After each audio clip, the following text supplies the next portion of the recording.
Amen. Lahat ay nananalangin. Ano po ba yung purpose ng pananalangin? Siyempre yung pananalangin, doon tayo nagkakaroon ng pagkakataon para itulog natin sa ating Panginoon yung ating mga hinaing, yung ating mga desire sa buhay, desire talaga, yung mga bithiin, no, na gusto natin iparating sa ating Panginoon. Prayer and fasting is a purpose. Meron tayong layunin kung bakit tayo nananalangin, bakit tayo nagpapasting. Amen? Ang fasting ay hindi lamang yan sa kumbaga, yung pagkaalam natin yung fasting ay sa hindi mo pagkain. So, hindi lamang po yun doon. Ang prayer and fasting ay hindi parang, kumbaga, di ba kung tayo ay nananalangin sa ating Panginoon, more purpose tayo na matupad yung bawat panalangin. Kung hindi man matupad, nagpapasting pa tayo para ibigay ng Panginoon. Dahil ngayon pagpapasting, nandyan yung power. No? Mas lalo tayong nalalapit sa Panginoon kapag tayo ay nananalangin at nagpapasting. Prayer and fasting ay hindi para pilitin ang Diyos sa gusto natin. Amen. Dahil ang Diyos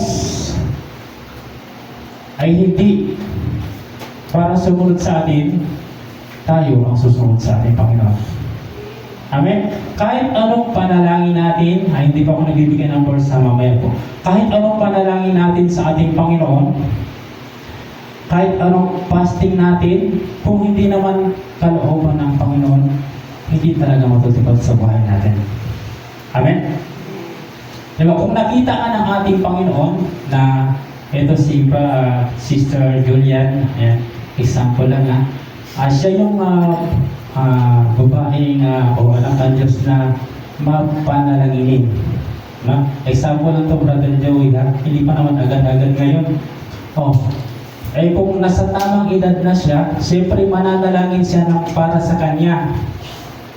Amen? Pinapanalangin niya, meron siyang natipuhan ng kapatid. No? Si brother ganito na gusto niyang maging asawa niya. Example lang to, hindi pa naman sa ngayon. Example lang, gusto niya itong mapangasawa, siyempre magpapanalangin siya sa Panginoon. Panginoon, ibigay mo siya sa akin.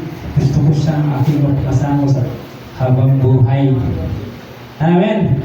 Tapos, nag-30 na siya, wala pa man, Lord. Lord, wala pa man, Lord.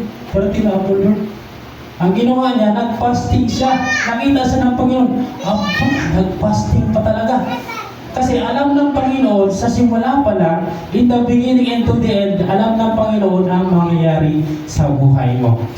No? Nakita ng Panginoon, nag-fasting na. Wala akong choice. Pero hindi mo ganoon ang ating Panginoon. Kasi kapag ang Panginoon, alam niya yung sasabihin ng Panginoon, anak, masasaktan ka lang sa dulo. Kaya, hindi talaga ibibigay sa iyo ng Panginoon yung request mo na mapangasawa si brother. Kasi alam ng Panginoon na sa dulo, palubog mali na. No? Doon mo ma-realize na kapag nakapag-asawa ka na ng tunay na nagmahal sa iyo, Lord, kaya pala hindi mo binigay sa akin si kapatid dahil palubog mali ay. Malaki ng pag-asawa kong maayo. Ganon po kabuti ang Panginoon. No, kaya nga sinasabi ko sa inyo, prayer or fasting hindi para pilitin ang Diyos sa ating gusto. Dahil tayo ang susunod sa ating Panginoon. Amen? Ayan, magbibigay po ako ng verse Ito po. Ito po, sa Mateo 16 Mateo 6 verse 16. Mateo 6 tapos 16 to 18. Meron bang nakabasa?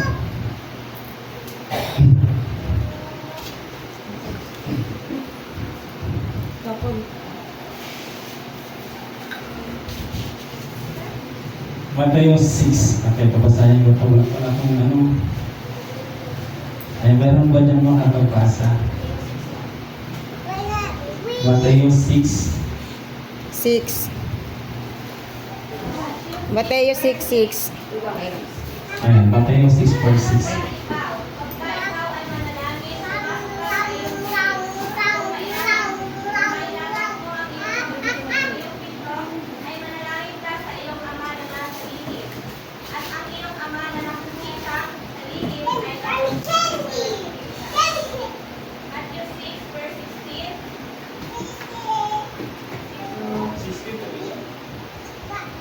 Bukod dito, pagka kayo'y nananaan sa mga ayuno, ay huwag kayong gaya ng mga mukhang paibabaw, na may mapapanglaw na mukha, sapagkat kanilang pinasasama ang mga mukha nila, upang makita ng mga tao na sila'y nag-aayuno. Katotohanan sinasabi ko sa inyo, tinanggap na nila ang sa kanila'y nag-iisip. Datapwat ikaw, sa pag-aayuno mo ay higan mo ang iyong ulo at nilamusan mo ang iyong mukha, itin, upang huwag kang makita ng mga tao na ikaw ay nag-aayuno, kundi ng ama mo na nasa lihim, at ang ama mo na nakikita sa lihim ay gagantihin ka. Amen. Praise God. Sa pananalangin pala ay dapat hindi tayo masyadong hindi natin ipinapaalam sa iba. Dahil dito pumapasok yung pagiging mapagmataas na mapagmataas. No? Sa pananalangin kailangan ikaw lang mismo yung makakarinig, ikaw at ang Panginoon ang nakakaalam kapag tayo ay nanalangin. Prayer and fasting. No? Bakit nga ba tayo nanalangin? Siyempre, ang gusto natin na tugunin ang panalangin natin sa ating Panginoon.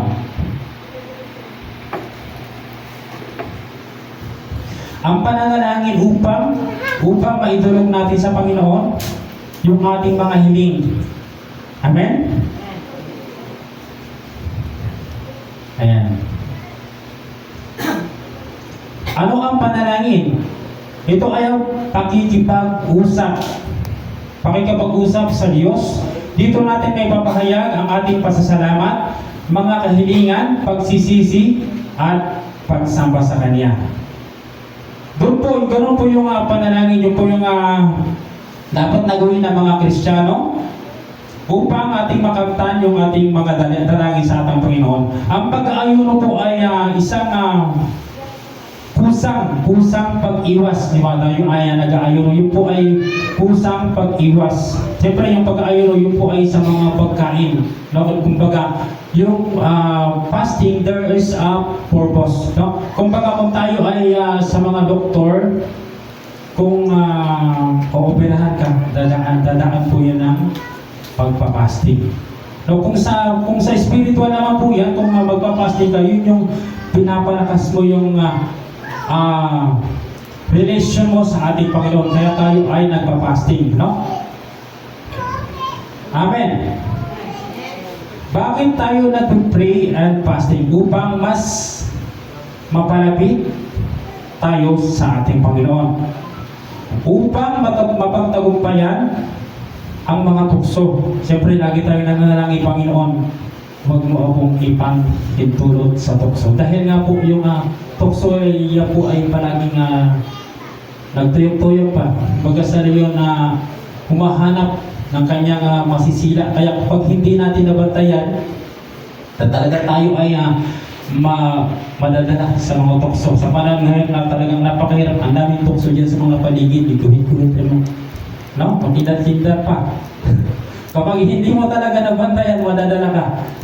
Kaibahan sa mga Kristiyano, kapag tunay kang mananampalataya sa Diyos, talagang meron tayong Panginoon na iniiwas tayo sa mga ganyang bagay-bagay. Amen? Kaya bakit nga ba tayo nag-aayuno? Siyempre, gusto natin na makamtan yung mga kapag nag-aayuno po kasi tayo, mas malapit tayo, mas tumitibay, mas lumalaki yung ating pananampalataya na tayo po ay pakikinggan ng Panginoon. No? Sabi doon sa verse 6:17 nasasaad po doon na ang pag-aayuno ay hindi, kumbaga ay hindi dapat po natin ipaalam. Do, kayo lamang ang nakakaalam at ang Panginoon. Now, karamihan ngayon, kumbaga yung alam natin ang pagpapasting ay hindi tayo kumakain, pero hindi lamang po yun doon, no? Yung prayer and fasting, ito yung pag-deny sa ating sarili. No, kasi meron tayong mga needs, mga desire sa buhay, gusto nating makamit yung mga bagay-bagay sa mundo. Pero kung ikaw ay isang mananampalataya, kailangan po nating i-deny. No, sabi nga dito sa Mateo 16 verse 24, kung ang sino man ay ibig sumunod sa akin, tanggihan niya ang kanyang sarili, pasanin ang kanyang krus, at sumunod sa akin. Doon po yung sinasabi na fasting, baga ipinagpaliban. No, mayroon tayong desire sa buhay na hindi ito kalugod-lugod sa ating Panginoon. Halimbawa ay gusto mo pumunta ng probinsya, no, dahil nga nandun yung yung ex mo. Ganun. Pero sa probinsya wala man yung simbahan, doon malalayo ako sa Panginoon. Doon yung sinasabi nga, pag-deny sa sarili, ayaw ko na lang muna kasi mapapalayo ako sa Panginoon. Na? Yung pag-deny sa ating sarili, yung mga pagtanggi, fasting, pagtanggi sa ating sarili, dahil ang Diyos ay hindi para sumunod sa atin, dahil tayo ang susunod sa Kanya. Amen? Ayan. Yun po ang ating ang fasting ay pag-control sa ating desire sa buhay para i-prioritize ang gugustuhan ng Panginoon. Ayan, palakpak sa ating buhay na Diyos at sana tayo ay meron natutunan na itago, natutuhan sa ating maikling pag-aaral ng salita ng ating Diyos at akin na pong binabalik sa ating MC.